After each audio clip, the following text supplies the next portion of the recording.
Good morning, সবাইকে স্বাগত জানাই নতুন একটি ট্রাভেল ব্লগে। আজকে নিয়ে এসেছি ভরদ্বাজ মেডিকেল হলে দাদাকে। এখানে দাদাকে নেবুলাইজার দেওয়া হয়েছে। অত্যাধিক ঠান্ডায় ডাইরেক্ট জলে স্নান করে আজকে শরীর অসুস্থ হয়েছে, সেই জন্য এখন নেবুলাইজার নিতে হচ্ছে। যারা আগের পর্বগুলি দেখেননি তারা ডেসক্রিপশন বক্স চেক করে নিন। চলছে 8 ডিগ্রি ফ্রম বৃন্দাবন। আজকে চেক আউটের ডেট। আজকে এখান থেকে চেক আউট করছি। বিকালে ট্রেন আছে। পথে যেতে যেতে আরও কিছু দেখাবে, সেগুলো পরে আপনাদের সঙ্গে শেয়ার করবো। সব দিয়ে দেখুন লাগেজপত্র লাইন লেগে গেছে। সবাই ব্রেকফাস্ট করছে এখন।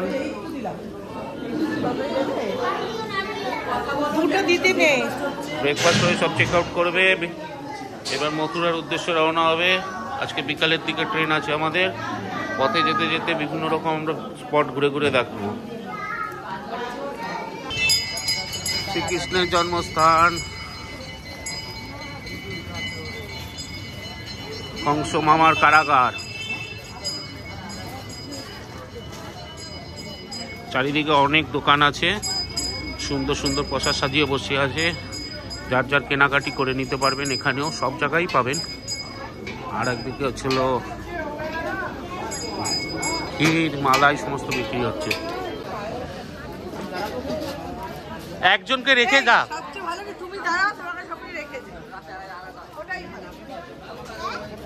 এটা ক্লক রুম আছে, এখানে কোনো কিছু নিয়ে যেতে দেবে না। ব্যাগপত্র, মোবাইল সব কিছু জমা দিয়ে রেখে যেতে হবে।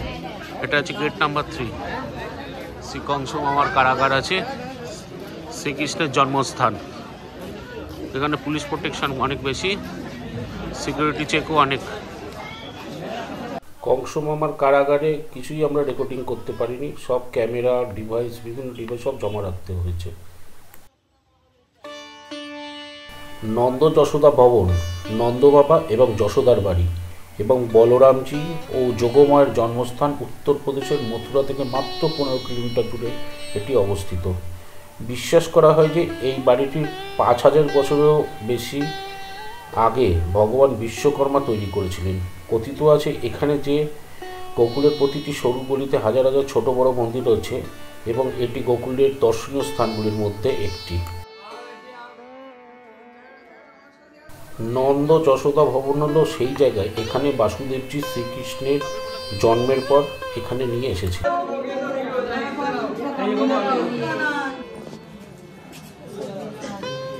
চলো একটা পরিক্রমা দিলাম, চারধাম পরিক্রমা হয়ে যাবে। এদিক দিয়ে একটা, এখান থেকে একটা রাউন্ড মারও হয়ে যাবে।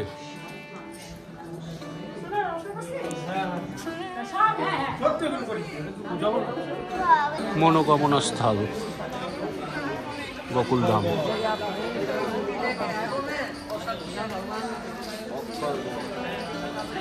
একটা গোশালা। সবাই মনোকামনা পূর্ণ করার জন্য দাঁড়িয়ে আছে গাছের তলায়। এটা বট গাছের নিচে।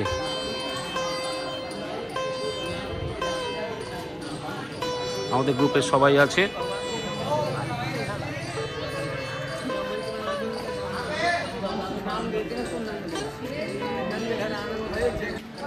এটা নন্দবাবা কি কুলদেবী মহাবিঘা। এখন আপাতত মন্দির বন্ধ আছে, আগে এগোচ্ছি।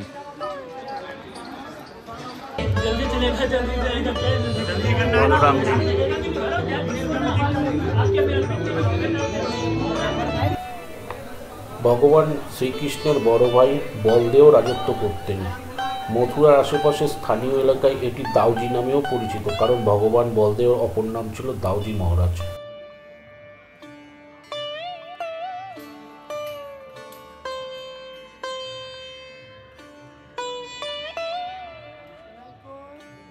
এখানে রাবড়ি মালাই পর্ব চলছে, খাওয়া 50 টাকা পার গ্লাস। এখানে অবশ্যই আসবেন, রামুল লস্যিওয়ালা খুব ভালো, হাইলি রিকমেন্ডেড।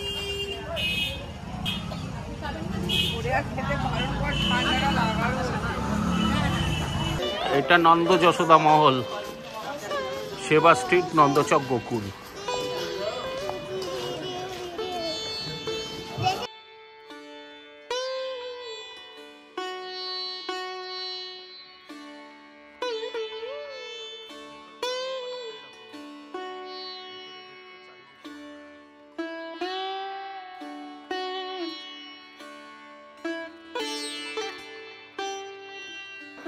এবার ঘুরতে ঘুরতে আমরা চলে এসেছি 84 খাম্বা।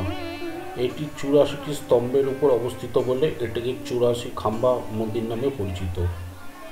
এখানে শ্রীকৃষ্ণ ও বলরামের নামকরণ অনুষ্ঠান হয়েছিল। 84 খাম্বা মন্দিরটি 84টি ধাপ দিয়ে গঠিত, যা বাস্তু জগতের 84,000 প্রজাতির জীবনকে প্রতিনিধিত্ব করে। ভগবান শ্রীকৃষ্ণের চিত্তকর্ম এবং মোটিভগুলি মন্দিরের দেওয়ালে শোভা পায়।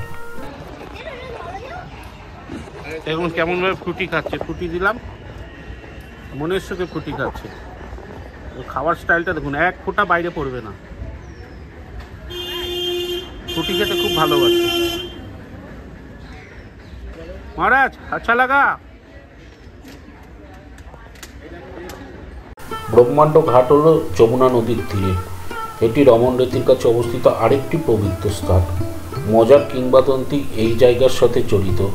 খেলার সময় শিশু কৃষ্ণ কাদা খেয়েছিলেন, তারপর যশোদমা মুখ খুলতে বলেন এবং মুখ খুলতেই শিশু শ্রীকৃষ্ণের মুখে সমস্ত বিশ্ব ব্রহ্মাণ্ডের ছবি দেখেছিলেন।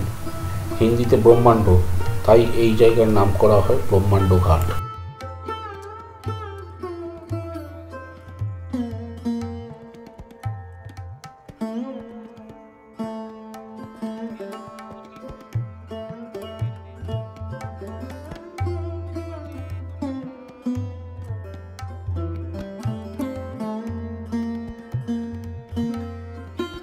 যমুনা নদীর পাশেই এই ব্রহ্মাণ্ড মন্দির রয়েছে, যা যমুনা নদীকে উপেক্ষা করে। ব্রহ্মবিহারী মন্দির, গোলকধাম। কত হরিণ চারিদিকে।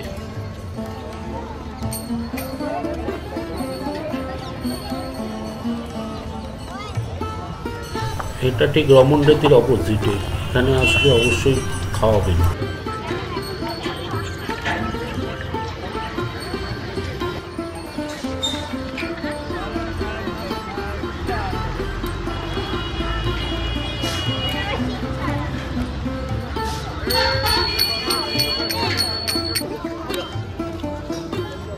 এসে অবশ্যই হরিণদের খাওয়াবেন।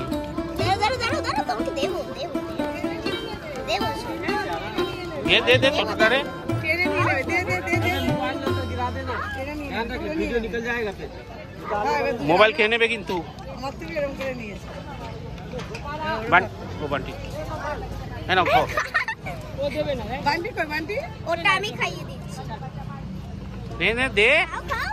ভয় পাচ্ছিস কেন?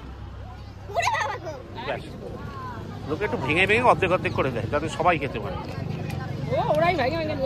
কত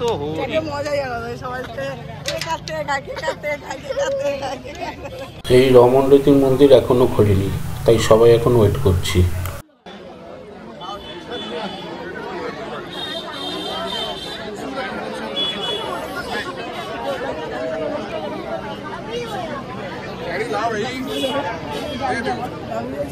এখনো মুখ্যদ্বার খোলেনি, 4টের সময় খুলবে, 4টে, সেই জন্য সব ওয়েট করছি। ভগবান শ্রীকৃষ্ণ, বলরাম এবং তাদের বন্ধুদের সাথে তার শৈশব জীবনগুলি মজা এবং উল্লাসে কাটিয়েছিলেন। এই জায়গাটি সম্পর্কে অনেক মজার তথ্য হলো, এখানে হিন্দুদের হোলি উৎসব ঐতিহ্যবাহী রঙের পরিবর্তে বালি দিয়ে উদযাপিত হয়।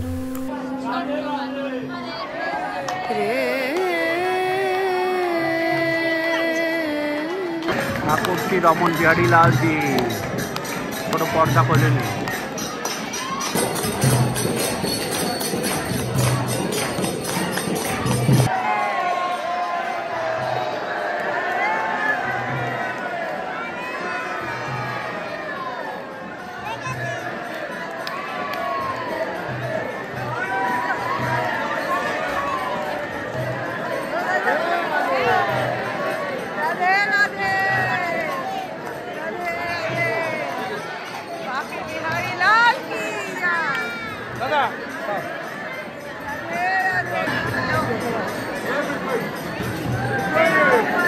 এই হচ্ছে রমন রেতি। এখানে সবাই বালি ছেটাচ্ছে, সবাই যে যার গায়ে। এখানে শ্রীকৃষ্ণ সেই মাটি নিয়ে খেলা করতো, সেই রমন রেতি। কোথায়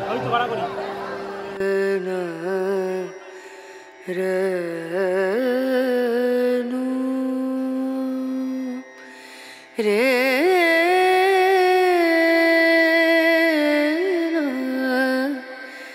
রে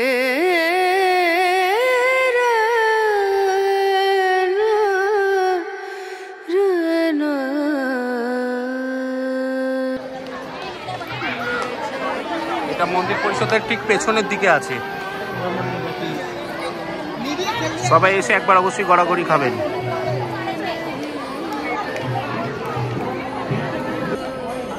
ও রমন নদীতে গড়াগড়ি করে এখন সব রেস্ট করছে। এই তাকাও, আমি কিন্তু গড়াগড়ি করিনি বন্ধুরা। তাকাও। রমন নদী করে আমাদের বৃন্দাবন পরিক্রমা এখানেই শেষ হলো। এখন আমরা স্টেশনের উদ্দেশ্যে রওনা হচ্ছি। 8:40 আমাদের ট্রেন আছে গোয়ালিয়র সুপারফাস্ট এক্সপ্রেস বৃন্দাবন থেকে। স্টেশনে যাই, আবার স্টেশনের রিভিউ দিচ্ছি।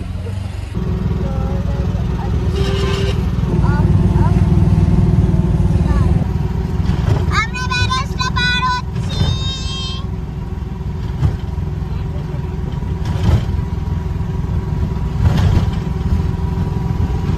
ভালো লাগছে।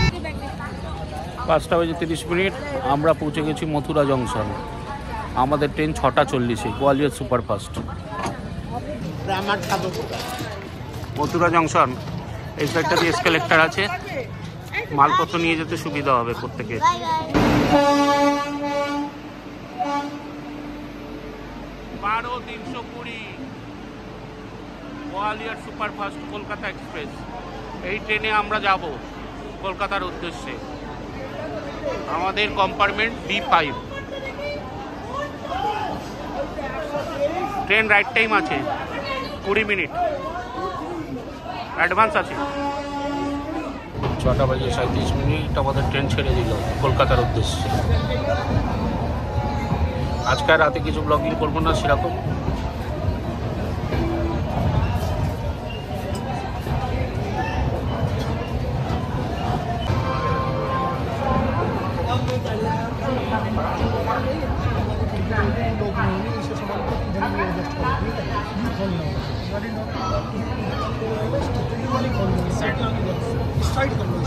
সাতটা বেজে 16 মিনিট এখন আমাদের ট্রেন পৌঁছে গেছে হাথরাস স্টেশন। নির্ধারিত সময় থেকে 2 মিনিট আগেই রয়েছে। এখান থেকে ডিপারচার টাইম 7:20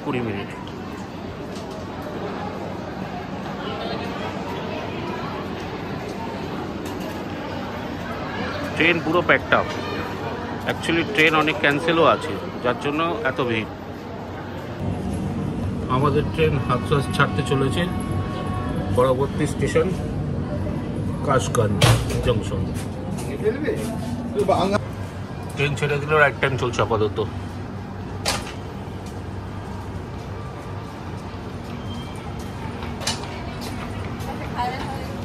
আচ্ছা সফট প্যাকেট।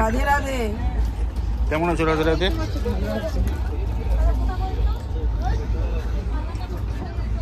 কেমন আছো? তোমার পায়ের বেল্ট একটু পরা, পরে খুলবো তো। বান্টি কোথায়? Morning from Gaya. আমাদের ট্রেন টোটাল এখন অবধি 904 কিলোমিটার রাস্তা অতিক্রম করলো। নির্ধারিত সময় থেকে প্রায় 20 মিনিট লেট চলছে। এখানে 8:40 পৌঁছাবার কথা ছিল, এখন বাজে 8:59, প্রায় 20 মিনিট ডিলে চলছে।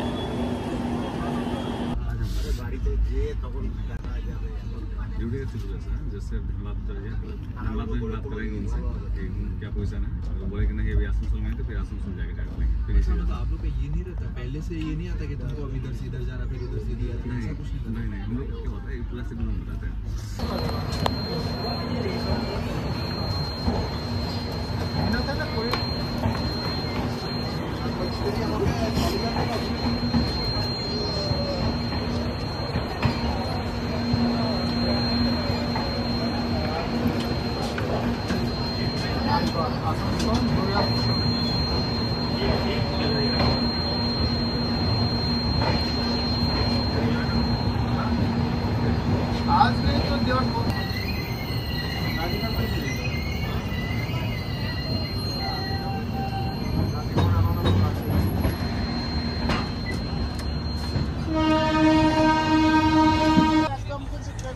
ট্রেনে সবাই টাইম স্পেন্ড করছে শুয়ে বসে, এই তোর পুকু আর পুতি কোথায় গেল?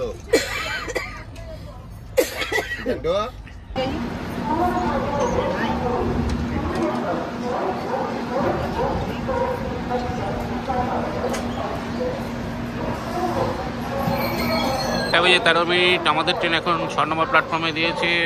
আসানসোল জংশনে পৌঁছালাম। নির্ধারিত সময় থেকে ট্রেন মাত্র 20 মিনিট লেট চলছে।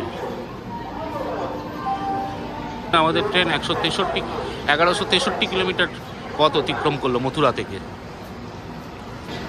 পরবর্তী স্টপেজ দুর্গাপুর, তারপর সিধা কলকাতা। ট্রেন আপাতত রাইট টাইমই আছে, 2-5 মিনিট 10 মিনিট ছেড়ে দিলে।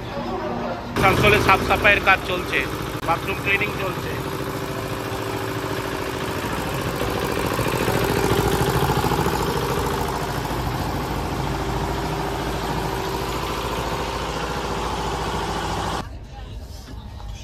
আমাদের ট্রেন এখন পৌঁছালো দুর্গাপুর। টোটাল 1205 কিলোমিটার পথ অতিক্রম করলো। 1টা বেজে 35 মিনিটে পৌঁছাবার কথা, এখন বাজে 2টো বেজে 35। প্রায় ট্রেনে 1 ঘন্টা লেট চলছে। সেই সঙ্গে আমাদের সঙ্গে দেখা হলো জম্মু তাওয়াই কলকাতা এক্সপ্রেস। 2টো বেজে 35 মিনিট আমাদের ট্রেন এখন দুর্গাপুর স্টেশন ছেড়ে দিল। পরবর্তী স্টেশন কলকাতা। দেখা যাক ট্রেন কতটা মেকআপ দেয়। এখন অবধি ট্রেনে 1 ঘন্টা লেটে চলছে।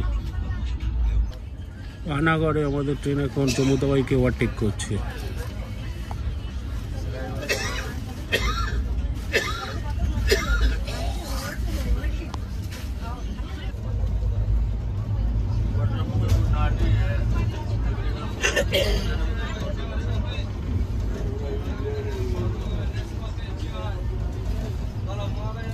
ট্রেন দমদম ঢুকছে।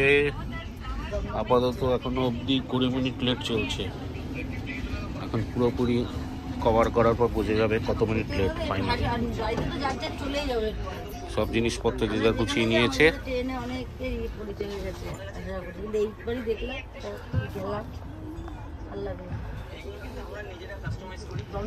পাঁচটা বেজে 21 মিনিট আমাদের ট্রেন কলকাতা টার্মিনালে পৌঁছালো। এখানে পৌঁছাবার কথা ছিল 5টা 40, এখন বাজে 5টা 21। প্রায় 41 মিনিট ডিলে চলেছে। ঠিক আছে, পরবর্তী একটা ব্লগে দেখা হবে। আজকে মথুরা বৃন্দাবন ব্লগটা এখানেই শেষ করছি, আবার দেখা হবে।